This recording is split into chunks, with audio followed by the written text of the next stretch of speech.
Welcome back to the What Life. We're racing once again, guys. This is a terrible race for me, but I'm going to point out a few things that is probably just going to show you how tough Cat B has got over the last few months.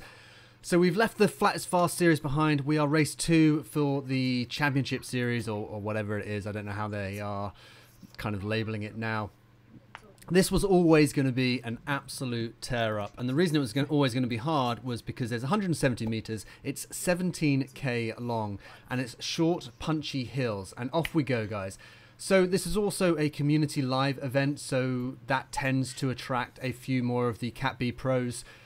So it's being streamed live by the Zwift community guys, and that's probably the reason that the race went out quite so hard to start with. I always knew it was going to be tough off the start line, or I kind of, you know, it's a given nowadays. You start a primetime race for a Z racing series, you know it's going to be a hard start, but this one really did go out and threw down.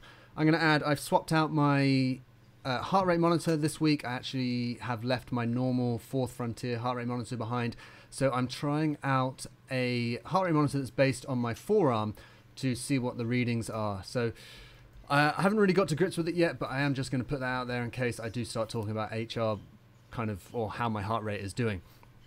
So like I said, guys, 17k, 170 meters. All of the elevation is in the lead-in. Really weird course this evening because it's a long lead-in and then a 5k lap. And it's once you get into the lap, there's very limited amount of elevation once you eventually get there. So the plan is you basically have to stay with the front group for the entire, you just got to ride it hard. This is a super hard, punchy, small little hills on the, I think this is the Richmond route, and it is just absolutely brutal. It's called the Richmond roller coaster, which obviously gives it away. But it wasn't actually the short, punchy climbs that got to me. It was more the extended, long 5, 6, 7% climbs that went on for, a bit too long just to make it feel a bit uncomfortable. Those were the ones that I struggled with. So I'm only going to take you through until I get dropped from this group. It's been a pretty tough few weeks, as is always the case with training. And before I dive into that, I am just going to say, guys, I'm going to read down the finisher list for this race. And I am seeing like 4.3, 4.1, 4.1, 4 watts per kg, 4 watts per kg, 4.3. I'm missing out a few people that are kind of 3.8, 3.9s. But for the best part, the top 40 riders are all, 43rd place is 4.5 watts per kg. 47th, 4 watts. 48th, 4 watts. 49th, 3.9. Like 51, 4.1. 52, 4.1. Cat B is getting out of hand. I'm loving it, guys. I do absolutely love it because it encourages me to ride harder. But it does make it incredibly hard. I actually get thrown off the back of the front group, and you can see that the fun is about to start. You can see on the what source at the bottom of the screen where it's kind of got a little bit carried away, and we are just kind of doing a little bit of a recovery session before we come through what is actually going to be the roller coasters on the Richmond course, the short, punchy little climbs. And staying with the group was incredibly hard, and what I was having to do was just probably kick. You can see me kick really hard here and continue the kick so that I can just move up the group and stay towards the front rather than sitting at the back of the group, because if you sit at the back of this group, when they kick on some of the hills, you're just going to get absolutely thrown off. And I found this, I think the thing was that, these aren't necessarily, as soon as you start throwing elevation in there and these short punchy climbs, people just ride it at their capacity, and they are not kind of measured efforts. People aren't like, oh, okay, well, if I hold this wattage as we're going along flat and I can control that and it's measured. On a climb, people I think they absolutely just punch it. And that's what was happening because this group was absolutely flying. I'm not sure what the front guys did in terms of the GC for the evening, but I would be surprised if this wasn't the fastest group.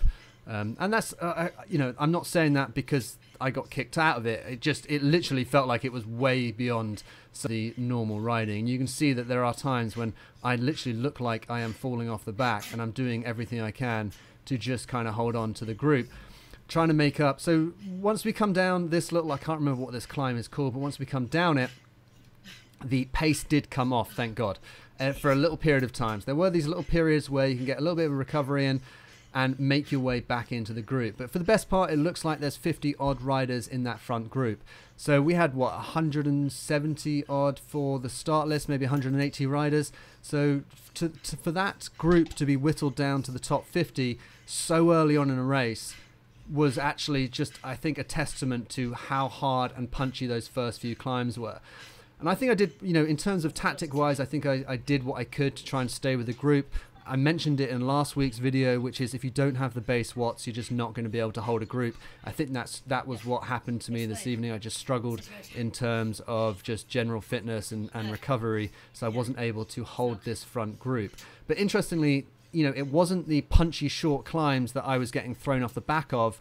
It was this long sustained climb where it's just absolute, like, you know, sustained hard watts for just what turned out to be maybe like 30-40 seconds longer than I could hold. I think if I'd been able to hold it, and it's easy to say this now as I'm sat kind of recording a review of the ride, if I could have held it another 40 seconds, I reckon I could have stayed with the front group, would have made the last climb for the ride, and then I would have been able to just try and hold on to the back wheel of the front group. But this was a good reminder that Zwift racing can really bite you in the arse if you don't stay on top of it, if you don't stay, or you kind of have to come into these things like nice and fresh. So my watts for the evening, guys, I finished this in 25:08. So like I said, I fall off the front group. The front group are like 23:40, I think, 23:47. I'm 25:08. So I hold 280 watts, normalized to 299. It was just tough. Like, and we're about to get into the section where it gets really tough. We have a rider riding off front. I don't know who that was or how they were riding off the front at this stage. They were obviously making the most of the fact that we were having a bit of a downturn in, you know, the efforts. People are just trying to recover, and then someone takes that and just charges off the front. Big shout out to Ollie, who I think maybe tried to put in a pull to try and catch him. Very unnecessary, Ollie, but you definitely fell on your sword doing that, and I know that that's what completely took you out of being able to hold the next climb.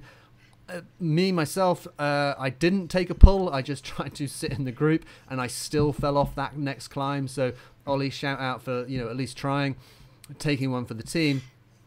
But someone is off the front. I don't know how they did that. Like, that's a very impressive move if they manage to hold that and then go into the climb and still hold off the front group. But this is the bit where, for me, it was too much. I've been putting in my watts, I've been putting my training hours, I've been doing my running, and then you can just see that the incline is just that gradual, like 3%, 4%, 5%, and like the watts come on. I'm holding, well, at this point, you know, fire socks left, right, and center. I'm holding 400 watts. This is, or, you know, trying to hold 400 watts for a very short period of time. But the guys just absolutely dig in. I do not have it in me. My heart rate starts kind of growing. But even though saying that, my heart rate still only hits 160, and you will watch that rise steadily. I'm not sure how much this heart rate band is as quick and reliable as my other one. My other one's super expensive. The Fourth Frontier one, like, I really rate. This is one that I'm testing out. So 162 on the HR. My watts, obviously, you can see falling. You can see me basically crying as I'm trying to turn the chains on my bike. It's at this point where I kind of just turn to myself and say, right, I'm done.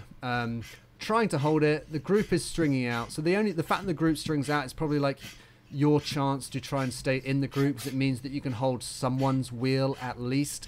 But it just wasn't happening for me. I'm doing everything I can to try and hold these watts. Guys, this is almost the end for me. I'm not going to make you watch the whole race, because once I drop off the front group, it's a bit of a casual cycle, and I pick up a chase group. But the annoying thing is, on the mini-map, you know, you can see we're at 5%, and you can also see that we're not too far away from that right-hander, which indicates the top of the road. But then I kind of, like, I just didn't have it in me. One last kick to try and actually get on it, because I kind of see that I'm not too far away from the top of the road. But still, lo and behold, like, it's not going to happen tonight. Bit upset with it, but I am going to do this race again later this week. That's it tonight, guys. Thanks for joining in.